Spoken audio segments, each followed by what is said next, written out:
I'll never forget that night. It wasn't the storm that kept me up or even the loneliness of being home alone. It was the sound. The one that came from the other side of my door, the one that still haunts me to this day. It started off like any normal night, a quiet evening alone in my little house, the kind of night that makes you appreciate the stillness after a long, exhausting day. The wind howled outside, and rain battered the windows in relentless sheets. I just finished a late dinner and was settling in for a movie. It was already past midnight when the phone rang, the sudden sound slicing through the silence like a blade. I glanced at the screen. Unknown number. My finger hesitated before pressing answer.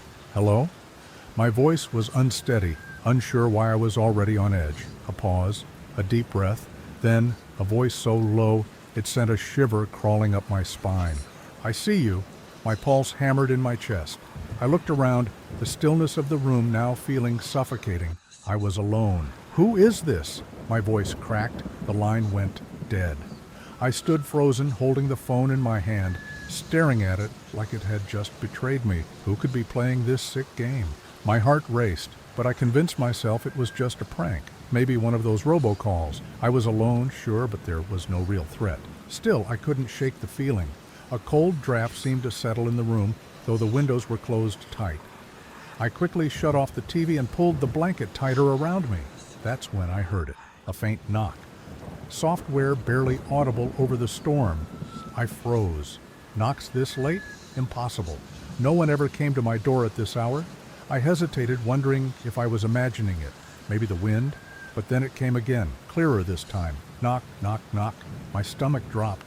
Slowly, I stood and made my way toward the door, heart pounding in my ears. I wasn't expecting anyone, but something urged me to check. I glanced through the peephole.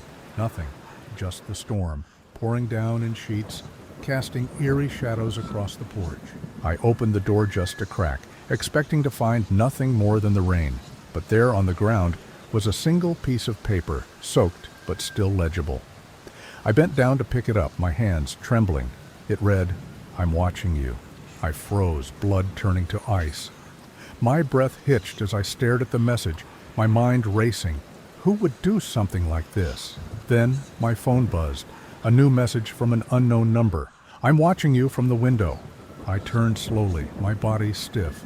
The window by the door was just a few feet away, the blinds closed tightly. But I could swear I saw something move behind them. Number no, this couldn't be happening. I pulled the blinds open quickly, my heart racing, but there was nothing. The street outside was empty, the rain running down the glass in steady streams. Still, the unsettling feeling lingered. I slammed the blind shut and backed away, staring at the door as if it might open on its own. Then another buzz. "I'm closer than you think." I couldn't breathe. I checked the door, locked, the windows secure.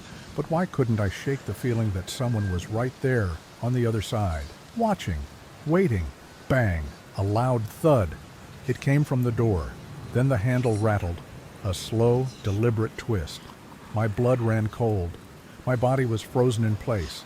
I couldn't move. Then, silence. For what felt like an eternity, I didn't hear anything. No knocks, no footsteps, just the pounding of my heart in my ears. I checked my phone again. Another message. "You're not safe." Bang. The door shook again, this time louder. I backed away into the dark hallway, my breath shallow, my fingers numb with fear. The footsteps were now audible, growing closer, coming up the steps toward my door. I didn't know what to do. I had to call the police. I fumbled with my phone, hands shaking, and dialed 911. But just as I hit send, the door burst open. I screamed, but no one was there. The door stood wide open, the rain pouring in, and yet the hallway was empty. I bolted to the door, closing it with shaking hands.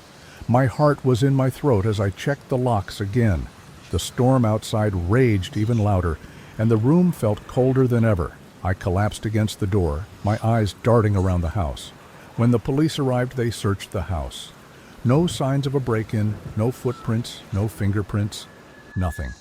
But as they left, they made one final observation. The door was locked when we got here, but it's slightly ajar now. I tried to laugh it off, but I couldn't, because I knew someone had been inside, and now I know they're still watching. The worst part? The messages didn't stop. Even tonight, as I write this, I received a text. You're never alone. Want to hear more spine-chilling tales like this one? Check out the next video on my channel.